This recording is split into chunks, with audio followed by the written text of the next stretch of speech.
Bonjour la famille, j'espère que vous allez bien. Moi c'est Nietzsche le Catalan sur votre écran. Alors les gars, on se retrouve ce soir pour le débrief du match FC Barcelone versus Bayern de Munich. Le match de Ligue des Champions, premier match au Camp Nou du FC Barcelone en cette saison, premier match européen du Barça qui se termine sur un score de 3-0 pour le Bayern de Munich. Waouh, sans plus tarder, générique.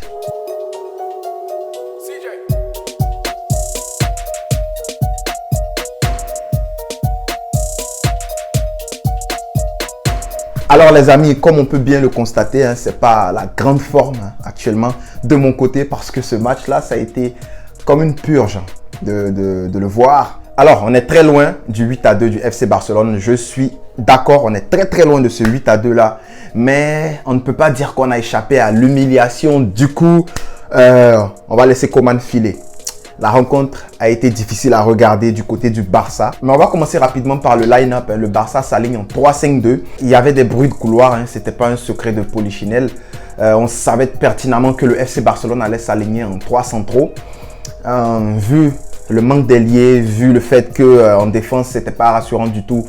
On sait qu'avec le 3-5-2, le Barça était quand même plus rassurant. L'année dernière, le Barça a montré un visage beaucoup plus solide défensivement l'année dernière. Du coup, on savait que le Barça allait s'aligner à 3 derrière. Donc, les 3 derrière, c'était Araujo, Piqué et Garcia. Garcia qui n'a pas fait un grand match, qui n'a pas fait un très bon match. Il était légèrement à la ramasse. Bon, je dirais qu'il était à la ramasse dans ce match-là.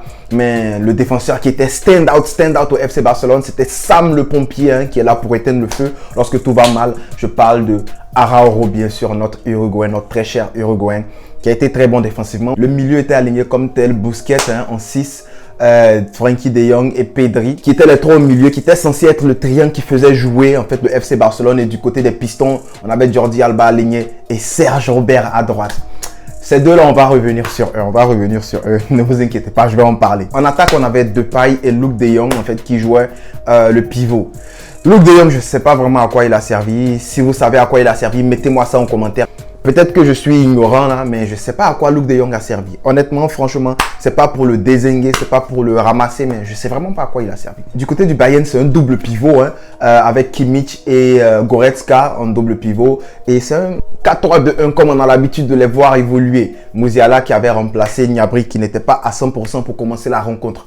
Le match commence, le Barça propose des choses, le Barça résiste défensivement, je peux le dire comme ça, parce que c'est pas comme si le Barça proposait un football très attractif là, mais le Barça propose quelque chose de temps en temps. On voit un peu un petit schéma de ce que Coman essaie de faire, même si après je me demande, mais offensivement, Coman, qu'est-ce qu'il faisait? Mais on va en parler, ne vous inquiétez pas. Le Barça ne propose rien. L'équipe la plus dominante offensivement, c'est le Bayern et qui est couronné par un but. Un tir de Müller qui est juste devant les cages, qui arme sa frappe, qui a quand même le temps d'armer sa frappe. Et un Eric Garcia qui essaie de dévier le ballon, qui essaie de bloquer le ballon mais qui le dévie du mauvais côté. Et Ter Stegen est battu. Mais là, c'est pas la faute à Ter Stegen. Je veux pas que les gens tombent sur Ter Stegen sur ce but parce que c'est vraiment pas sa faute là. Alors on part à la mi-temps avec une équipe qui propose rien du tout. À droite, on a un Sergi Roberto qui propose rien, qui fait que des passes en arrière. La seule passe en avant qu'il a faite là, il a réussi sa passe, mais c'était une seule passe en avant qu'il avait faite, une transversale si je ne me trompe pas. Je vais vous mettre la map en fait sur l'écran si je la trouve. Et on a un Sergi Roberto qui perd des ballons à des endroits, mais des endroits vraiment, ça faisait peur. Comment tu peux perdre un ballon à cet endroit-là? Je veux dire, à l'endroit où le 6 est censé être dans la construction, c'est là que toi tu perds le ballon. Il perdait le ballon à des endroits, vraiment ça m'étonnait. Il y avait une balle au début du match qu'on a donné à Sergi Roberto. Je me disais, bon, si c'était Dest ou quelqu'un qui était plus rapide, il prend ce ballon-là, un centre fort, un centre tendu, tapine pour Depay, il marque. Mais comment Davis rattrape Roberto, récupère ce ballon-là? Je dis là, ça va chauffer. Parce que ça nous montre en fait le niveau de nos pistons. Tu peux pas jouer avec un piston qui ne sait pas courir. C'est impossible. C'est impossible en fait de jouer avec un piston pareil. Mais bon, je tombe pas sur commande par rapport à ça parce que tu pouvais mettre qui? Tu pouvais mettre qui? Au pire, tu allais mettre Mingueza là-bas et tu allais aligner l'anglais. Non. Je préfère que Roberto soit là. Même s'il a rien apporté. Mais Roberto a carrément rien apporté. Quand je dis rien, c'est vraiment rien avec un gros R. R comme Roberto. Vous voyez de quoi je parle. Donc Sergi Roberto qui finit ce match-là en perdant des ballons, en perdant des duels. Il a gagné aucun duel. En piston, il était nul, il a été sifflé. On a même piqué à la fin du match qui essaie de le défendre pour dire ouais, il a fait un sacrifice, il a essayé de jouer à une position qui n'était pas la sienne. On s'en fiche. Tu es un joueur professionnel. Tu dois savoir au moins calmer ton ballon et faire une passe vers l'avant. Hein? Donc Sergi Roberto a été nul durant ce match-là. Il a été très nul. En fait, il n'a pas été inexistant, il a été archi nul. Et c'était tellement facile de le passer. Aucun ballon. Bref, je ne vais pas m'attarder là-dessus. De l'autre côté, on avait un piston Jordi Alba. Les gars, quand on joue en 3-5-2 là, si tes pistons ne sont pas bons, oublie ce match direct. Oublie ce match parce que c'est le seul sur le côté. Un piston, il est le seul sur le côté. Il doit apporter offensivement et défensivement. Jordi Alba qui sort, il est comme presque mort, comme s'il a vu l'ange du, je sais pas, comme s'il a vu le faucheur, je sais pas. Jordi Alba était essoufflé. Il était apeuré, tu sentais la peur dans ses yeux. Jordi Alba, c'est comme ça, tout le temps, quand il y a de l'adversité, là, on ne le voit pas. Inexistant, comme son ami Roberto. Là. Il y a eu des occasions où Jordi Alba pouvait prendre la profondeur, genre balle au pied, voler, avaler quelques mètres, comme on le dit, avaler une bonne distance pour au moins bien se positionner, pour pouvoir faire peut-être un centre ou faire quelque chose. Jordi Alba, dès qu'il a le ballon, il lève la tête, il essaie de faire une balle tendue, il essaie de centrer. Jordi Alba, en fait, balle au pied, faut t'attendre à rien avec un grand R comme Roberto. Enfin, franchement, Jordi Alba n'a rien apporté dans ce match. Et Ronald Koeman qui dit après que Jordi Alba était malade, qu'il faut comprendre, Jordi Alba était malade. Mais Koeman, bon, voilà où je tombe sur Koeman pour commencer. Jordi Alba, il est malade et puis tu nous mets Jordi Alba dans ce match. Donc nous, on doit se continuer un joueur qui est malade. Et puis à la fin du match, il va nous dire, oh, c'est normal, on a perdu, le joueur, il était malade. Koeman, après ce match-là, je vais vous lire l'interview de Koeman. Il a fait que des excuses, il a montré que des excuses. Il m'énerve, franchement, il m'énerve. Donc, Jordi Alba est malade, tu le mets, sachant qu'on a Baldé qui a joué hier. Tu as demandé à Baldé de jouer que 60 minutes avec la baie. Il a joué 60 minutes, mais il a très bien joué. On a vu un Baldé qui était bon offensivement, défensivement aussi, qui faisait de bons replis. Tu as ce joueur-là sur le banc. Déjà, même si tu ne le mets pas dans les petits matchs contre Retafe, dans les petits matchs pour se rôder un peu, c'est difficile de le mettre en titulaire en Champions League. Et ça, c'est la faute encore à Koeman parce qu'il a ces jeunes-là dans sa poche, il a ces jeunes-là sur le banc, mais il ne les utilise pas. Il n'utilise pas ces jeunes-là et c'est sa faute en fait. J'utilise les jeunes, ils ont de la chance avec moi et tout. En fait, Koeman utilise juste les jeunes pour boucher les petits trous de temps en temps. Mais il les utilise pas quand il faut vraiment les utiliser. Il les utilise pas parce qu'ils méritent d'être utilisés. Non mais dites-moi si j'ai tort. Hein. Moi, je pense que Baldé aurait dû commencer ce match-là déjà, sachant que Baldé, balle au pied, il est meilleur que Alba. Il a de bonnes jambes hein, comparé à Alba. Il a des meilleurs centres qu'Alba, les centres cordeaux, les centres tendus, les centres à ras de terre. Il dribble plus qu'Alba et il défend plus qu'Alba.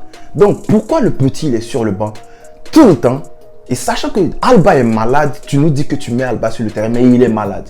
Non, mais franchement, Koeman, c'est à cause de Koeman qu'on perd ce match parce qu'on a une qualité, il y a de la qualité dans cette équipe-là. Peut-être qu'on ne vient pas pour écraser le Bayern de Munich, mais le Barça peut proposer un meilleur football que ça. Voilà. Alors, Depay, il était tout seul. Depay était tout seul. Il n'y avait personne pour l'aider. Luc de Jong, je ne sais pas à quoi il a servi. On nous a dit qu'on a payé Luc de Jong parce que c'était un génie dans l'air. Mais j'ai l'impression que l'air est dangereux pour Luc de Jong lui-même. Même pour monter en l'air, là, pour faire des trucs drogbadesques, pour faire des trucs à la Drogba, il ne peut pas le faire. On l'a payé pourquoi?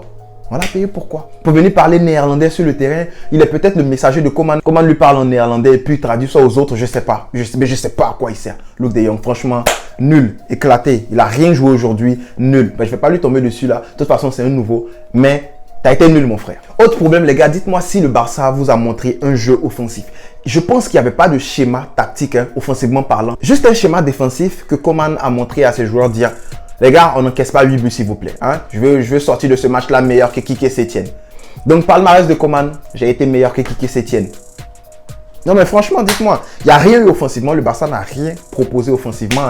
Hein. J'ai pas vu une équipe qui était prête à démolir l'adversaire. J'ai pas vu une équipe qui était prête à marcher sur l'adversaire offensivement. J'ai juste vu une équipe qui a subi le match. Hein. Du coup, Koeman, c'était très nul. Du côté de Koeman, moi, je lui donne quoi? 3 sur 20 même. Tu sais que Baldé est malade, tu le mets sur le terrain, mais mon frère, tu joues contre le Barça, toi. Tu joues contre le Barça, toi. Satisfaction du côté du Barça, Araujo. Araujo a été satisfaisant. Comme je le dis, je l'appelle ici sur ma chaîne là, Sam le pompier. Si vous venez de me découvrir, vous devez savoir que moi j'appelle ici Araujo Sam le pompier. Oui, parce que Araujo il vient pour éteindre le feu quand ça va mal. C'est lui qui éteint le feu dans la défense. Merci à Araujo. Il a cogné un peu Lewandowski. Il voulait pas encaisser du tout. Il a joué ce qu'il fallait jouer. Mais à côté de lui, tu as un vieux piqué, un vieillard qui a dit l'année dernière, si l'équipe a besoin de renouveau, moi je suis prêt à partir, je suis prêt à laisser ma place aux jeunes. Tu fais quoi là? Tu fais quoi là? À part défendre Sergi Roberto quand il faut la mettre. Il s'est fait aspirer aujourd'hui encore, Piqué. Aspirer.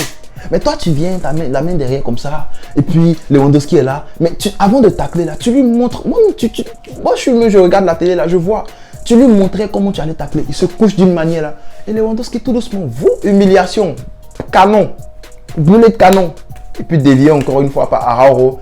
Ter Stegen ne peut rien faire. Non mais Piqué il est nul franchement. Piqué est nul. Arrêtez-moi si ce que je dis c'est faux, mais Piqué je le trouve nul. Je l'ai trouvé nul aujourd'hui. Pedri, le repos lui a fait du bien. Il a proposé quelque chose de bien aujourd'hui. Il était contre le Bayern, hein, c'est normal qu'on ne voit pas le Pedri 9.5 sur 10. C'est normal qu'on ne le voit pas, mais il n'a pas été à la ramasse. Moi je trouve en tout cas, de ce que j'ai vu, il n'a pas été à la ramasse. Frenkie de Jong par contre, maître à jouer du Barça, il a joué relayeur, il a joué 10, il a distribué, il a sorti les ballons. En fait, au four et au moulin, il a tout fait. Frenkie de Jong, chapeau. Honnêtement, Frenkie de Jong, chapeau. Big respect. Merci de Jong. Autre satisfaction, les gars, l'entrée des jeunes. Franchement, je pense que si on sort de ce match-là avec quelque chose au moins qu'on peut mettre dans la poche ou serrer sur notre cœur comme ça, voilà, on apprécie quelque chose.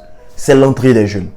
L'entrée de Baldé, Demir, qui perd un ballon sur le côté, qui est à l'origine d'un but. Je ne sais pas si c'est le deuxième ou le troisième but, mais qui perd un ballon sur le côté. Mais Demir, franchement, les jeunes ensemble là, Baldé, Gavi, Demir, l'entrée était parfaite. Avec l'entrée de Coutinho aussi, qui était bon, hein, Coutinho qui a essayé de tenter. On sait que ça se voit qu'il est de retour. Je pense qu'il est en bonne forme maintenant. Mais Coutinho, tu vois pas bien, tu vois pas clair ou quoi? Occasion, tu as quelqu'un devant toi. À droite, il y a Demir qui est tout seul. Tu tires sur le gars, pourquoi? Mais Coutinho, c'est parce que tout le monde t'appelle Coutiflo, que tu veux forcément prouver quelque chose. Il y a quelqu'un à droite. Fais la passe, Coutinho. Oh non, mais franchement. Sinon, Coutinho n'a pas été mauvais, mais cette action-là, vraiment, j'ai crié. Au moins, on aurait marqué, ça aurait fait 2-1. La vidéo risque d'être beaucoup trop longue, du coup, je vais m'arrêter là. On va faire une vidéo sûrement demain pour revenir calmement sur le match. Hein. On va revenir sur la conférence de presse que Coman a donnée. Il a donné une conférence de presse calamiteuse aujourd'hui, encore après ce match-là, où il donne des excuses. Hein. Alba est malade, Piqué est blessé, il y a beaucoup de jeunes, il y a une différence de qualité entre le Bayern et nous, mais il est malade en fait, ce coach-là. De toute façon, on va en parler dans la prochaine vidéo. Je vais me calmer. non, Coman fatigue, il est énervant ce gars-là. C'est un maudit. Alors les gars, c'est tout pour aujourd'hui. N'oubliez pas de mettre un pouce bleu si vous avez kiffé la vidéo. Abonnez-vous aussi si ce n'est pas encore fait. Et mettez-moi en commentaire qui sont vos flops dans ce match et vos top joueurs. Notez aussi Coman, hein. Notez Coman. Notez les remplacements de Coman, la gestion en fait de Coman. Et puis on aura le temps de revenir. De toute façon, demain on aura le temps de revenir sur ce match-là. On aura le temps de revenir sur la conférence de presse aussi de Coman. Et n'oubliez pas d'aller me rejoindre sur Instagram parce qu'il y aura le Q&A demain. Vous allez voir que j'ai ouvert un débat là-bas en story. Vous posez la question. Je vais sélectionner des questions et je vais y répondre demain en vidéo. Malgré la défaite, on reste catalan. Visca El Barça. On a cherché le ballon. Il mangeait le ballon. Catalan. Catalan.